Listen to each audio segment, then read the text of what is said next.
Very good morning friends, welcome back in our channel. हमारे और आपके चैनल में आपका तहे दिल से स्वागत है। आज का हमारा जो टॉपिक है वो है BA 4 सेमेस्टर यूनिट 5 से, ठीक है। विकास की अवधारणा, ऑब्जेक्टिव इंपॉर्टेंट क्वेश्चंस हम लोग देखेंगे आज, ठीक है, यूनिट 5 का। और जो भी ये क्वेश्चंस हैं आपके लिए बहुत ही ज़्यादा इंपॉर्टेंट होने वाले हैं और इससे बाहर से कुछ नहीं आने वाला, ठीक है। यानी इसमें से बहुत ही ज़्यादा क्वेश्चंस आपके आने वाले हैं आपके एग्ज़ाम्स में, तो ये वीडियो आपके लिए बहुत ही ज़्यादा इम्पोर्टेंट रहने वाला है। तो हम लोग स्टार्ट करते हैं अपने पहले क्वेश्चन के साथ।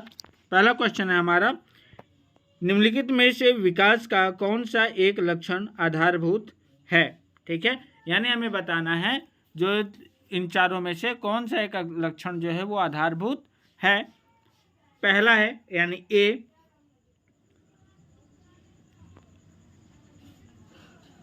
नवाचारों में वृद्धि, बी है आर्थिक वृद्धि, सी है स्वास्थ्य के स्तर पर सुधार, डी है सुरक्षा में वृद्धि। तो हमारा जो करेक्ट आंसर होगा वो होगा बी, यानी आर्थिक वृद्धि जो है विकास का मुख्य आधारभूत कारण या लक्षण है, ठीक है। दूसरा क्वेश्चन है, जब एक समाज सरल समाज से जटिल समाज के रूप में बदलता है तब इस दशा को कहा जाता है। यानी कोई भी सरल समाज, साधारण समाज यदि सिस्टमैटिक या जटिल समाज के रूप में बदलता है तो इस दशा को क्या कहा जाता है। ए विकास, बी मानवीय विकास, सी आर्थिक विकास और डी सतत विकास। तो जो हमारा करेक्ट आंसर होगा वो होगा ए, यानी विकास की दृष्टि से इसे देखा जाता है, ठीक है। उसके बाद हमारा तीसरा क्वेश्चन क्या है, निम्नलिखित में से कौन सी एक दशा आर्थिक विकास से संबंधित नहीं है। यानी हमें इन चारों में से एक दशा बतानी है जो क्या है, आर्थिक विकास से संबंधित नहीं है। ए है प्रति व्यक्ति आय में वृद्धि, बी है पूंजी का संचय, सी है नई प्रौद्योगिकी का विकास और डी है जनसंख्या के आधार में कमी। तो जो हमारा करेक्ट आंसर होगा वो होगा डी, यानी जनसंख्या के आधार में कमी होने से क्या होता है, आर्थिक विकास से संबंधित ये नहीं है, ठीक है। जनसंख्या के आकार में जो वृद्धि है, कमी है, वो आर्थिक विकास से संबंधित इसमें नहीं है। बाकी प्रति व्यक्ति आय वृद्धि ये जो है आर्थिक विकास से संबंधित है, पूंजी का संचय ये भी आर्थिक विकास से संबंधित है, नई प्रौद्योगिकी का विकास ये भी जो क्या है आर्थिक विकास से संबंधित है, ठीक है। चौथा क्वेश्चन हमारा क्या है, सामाजिक विकास के बारे में निम्नलिखित में से कौन सा एक कथन सत्य है। यानी सामाजिक विकास के बारे में हमें बताना है इन चारों विकल्पों में से कौन सा कथन जो है सही है, ठीक है। पहला ए है सामाजिक विकास का संबंध भावी पीढ़ियों के हितों को सुरक्षित करने से है, ठीक है। बी है सामाजिक विकास का तात्पर्य दुर्बल वर्गों का संरक्षण करना है, सी है सामाजिक विकास का संबंध परोपकार से है, डी है सामाजिक विकास की प्रकृति गतिशील होती है, ठीक है। तो जो हमारा करेक्ट आंसर होगा वो होगा डी, यानी सामाजिक विकास की प्रकृति गतिशील होती है, ठीक है। पांचवा क्वेश्चन क्या है, मानव विकास का संबंध सत्यात्मक सामाजिक तथा प्रशासनिक संरचना में रचनात्मक परिवर्तन होने से है। यह कथन किसने कहा।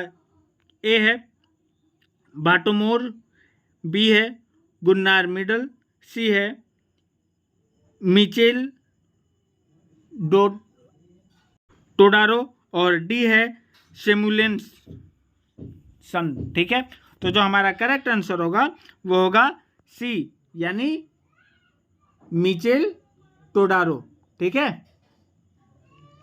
आगे देखते हैं छठवां क्वेश्चन क्या है, निम्नलिखित में से किस लेखक ने जीवन अवसरों की वृद्धि को सामाजिक विकास की आवश्यक दशा माना है, ठीक है। ए है MS A राव, बी है मिचेल टोडारो, सी है कीथ बानर और डी है शुम्पीटर। तो जो हमारा करेक्ट आंसर होगा वो होगा सी यानी कीथ बानर। ठीक है, आगे देखते हैं 7वां क्वेश्चन क्या है हमारा। एशियन ड्रामा पुस्तक का लेखक कौन है? ठीक है, एशियन ड्रामा पुस्तक के लेखक कौन है? ए है रोस्टोव, बी है गुन्नार मिडल, सी है डेनियल लर्नर और डी है एथोनी गिंडेंस। तो हमारा जो करेक्ट आंसर होगा वो होगा बी यानी गुन्नार मिडल जो है वो एशियन ड्रामा पुस्तक के लेखक हैं। ठीक है, आगे देखते हैं क्या है। सामाजिक विकास निम्नलिखित में से परिवर्तन के किस प्रकार से संबंधित है? कहने का मतलब जो सामाजिक विकास है वो इन चारों में से किससे संबंधित है? ठीक है, ए है संरचनात्मक परिवर्तन, बी है सार्वभौमिक परिवर्तन, सी है उद्विकासीय परिवर्तन और डी है सतत परिवर्तन। तो जो हमारा करेक्ट आंसर होगा वो होगा ए यानी संरचनात्मक परिवर्तन। ठीक है, 9वां क्वेश्चन है हमारा। जब सामाजिक विकास का उद्देश्य मानवीय हितों पर केंद्रित होता है तब ऐसे उद्देश्य को कहा जाता है? ठीक है, ए है भौतिक उद्देश्य, बी है संरचनात्मक उद्देश्य और सी है संस्थात्मक उद्देश्य और डी है प्रतिमानित उद्देश्य। तो जो हमारा करेक्ट आंसर होगा वो होगा डी यानी प्रतिमानित उद्देश्य। ठीक है, 10वां क्वेश्चन देखते हैं हमारा क्या है। निम्नलिखित में से कौन सी दशा विकास के लिए आवश्यक है? यानी इन चारों में से कौन सी एक दशा जो है विकास के लिए आवश्यक है? ए है नए आविष्कार, बी है औद्योगिकीकरण, सी है गतिशीलता और डी है ये सभी। ठीक है, तो क्या होगा? डी यानी ये सभी जो है विकास के लिए बहुत ही ज़्यादा आवश्यक है, यानी नए आविष्कार भी आवश्यक है, औद्योगिकीकरण भी आवश्यक है और गतिशीलता भी आवश्यक है। इस वजह से ये जो तीनों ऑप्शन हैं वो सभी आवश्यक हैं किसके लिए? विकास के लिए। ठीक है, 11वां क्वेश्चन है हमारा। विकास की प्रकृति कैसी होती है? ठीक है, यानी विकास जो है उसकी प्रकृति कैसी होती है? ए रेखीय होती है, बी चक्रीय होती है, सी समानांतर होती है और डी इनमें से कोई नहीं।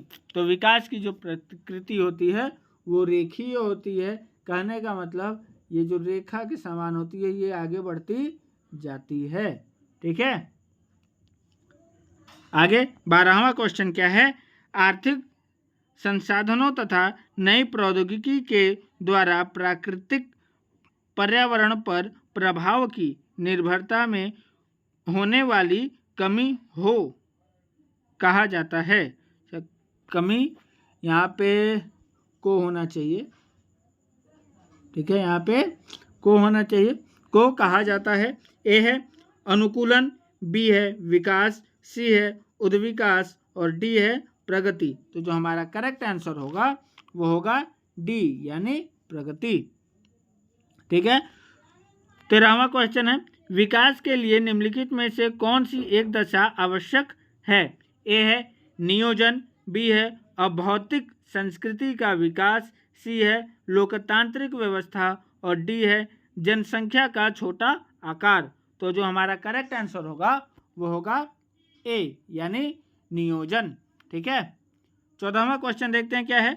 निम्नलिखित में से किस भारतीय समाजशास्त्री ने भारत के संदर्भ में सामाजिक विकास सूचकांक का उल्लेख किया है? तो देखते हैं इन चारों में से। ए है MN श्रीनिवासन, बी है रामाकृष्ण मुखर्जी, सी है राधा कमल मुखर्जी और डी है AR देसाई। तो जो हमारा करेक्ट आंसर होगा वो होगा बी यानी राधा कृष्ण मुखर्जी। ठीक है, 15वां क्वेश्चन है। मानव विकास सूचांक से संबंधित भारतीय मूल के किस व्यक्ति को नोबेल पुरस्कार मिला? यानी मानव विकास सूचांक से संबंधित जो है भारत मूल के किस व्यक्ति को नोबेल पुरस्कार मिला था? ए है S.C. दुबे, बी है महालोबनीस, सी है एस विश्वेश्वरैया और डी है अमर्त्य सेन। तो जो हमारा करेक्ट आंसर होगा वो होगा डी, यानी अमर्त्य सेन जी को सूचांक से संबंधित जो है नोबेल पुरस्कार मिला था, भारतीय मूल के थे वो। ठीक है, आगे देखते हैं 16वां क्वेश्चन क्या कह रहा है। सन 2017 के आंकड़ों के अनुसार मानव विकास सूचांक में भारत का विश्व में कौन सा स्थान था? ठीक है, यानी 2017 के डेटा के अनुसार भारत जो है सूचांक के में कौन से स्थान पे था? ए है 132, बी है 126, सी है 135 और डी है 140। तो जो हमारा करेक्ट आंसर होगा वो होगा बी, यानी 126। आगे देखते हैं 17वां क्वेश्चन क्या कह रहा है। क्या है? निम्नलिखित में से मानव विकास सूचांक से संबंधित कौन सी दशा आवश्यक है? ए है लंबा एवं स्वस्थ जीवन, बी ज्ञान से वृद्धि, सी सभ्य जीवन की दशा और डी ये सभी। तो हमारे ख्याल से क्या होना चाहिए? ये सभी होना चाहिए, यानी जीवित रहने के लिए या एक मनुष्य के लिए लंबा एवं स्वस्थ जीवन भी जरूरी है। ठीक है, ज्ञान में वृद्धि भी जरूरी है और उसके बाद सभ्य जीवन की दशाएं भी बहुत ज़्यादा महत्वपूर्ण है। ठीक है, तो इस वजह से ये सभी होगा। ठीक है, आगे देखते हैं राष्ट्रीय मानव विकास रिपोर्ट के बारे में क्या सत्य है। ठीक है, देखते हैं क्या सत्य है। ए क्या है? मानव विकास संकेतक ग्रामीण क्षेत्रों की अपेक्षा नगरीय क्षेत्रों में उच्च है। बी है विभिन्न राज्यों में मानव विकास संकेतक के मध्य बहुत अधिक अंतर है। सी है बड़े राज्यों की तुलना में छोटे राज्यों का प्रदर्शन बेहतर है और डी है ये सभी। तो जो हमारा करेक्ट आंसर होगा वो होगा ये सभी। कहने का मतलब ये राष्ट्रीय मानव विकास रिपोर्ट के बारे में ये जो चारों विकल्प है, तीनों विकल्प है, ये क्या है? सही है। ठीक है, आगे देखते हैं 19वां क्वेश्चन क्या है। निम्नलिखित में से किसने जीवन अवसरों में वृद्धि को सामाजिक विकास की एक आधारभूत विशेषता के रूप में स्पष्ट किया है? ए है विक्टर डिसूजा, बी है S.L. शर्मा, सी है कीथ बानर और डी है बाटोमोर।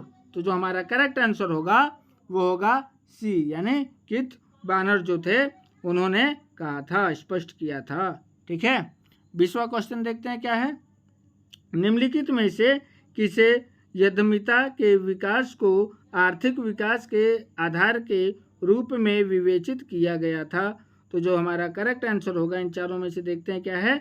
ए है जोसेफ शुम्पीटर, बी है कालिन क्लार्क, सी है वाल्ट रोस्टोव और डी है डेनियल लर्नर। तो जो हमारा करेक्ट आंसर होगा वो होगा ए, यानी जोसेफ शुम्पीटर जो है हमारा क्या होगा? करेक्ट आंसर, सही उत्तर रहने वाला है। तो आज के लिए इतना ही। अब हम लोग मिलते हैं अपने नेक्स्ट वीडियो में हिंदी के यूनिट्स को लेकर, क्योंकि जो टाइम टेबल आया है उसमें 17 तारीख से जो है स्टार्ट है और 17 तारीख को जो है आपका हिंदी का पेपर रहने वाला है महात्मा गांधी काशी विद्यापीठ में। ठीक है, तो हम लोग मिलते हैं अपने नेक्स्ट वीडियो में हिंदी के यूनिट्स को लेके। Till then take care, thank you. और जो भी चैनल पर नए हैं एक बार ज़रूर से चैनल को सब्सक्राइब कर देंगे। Thank you.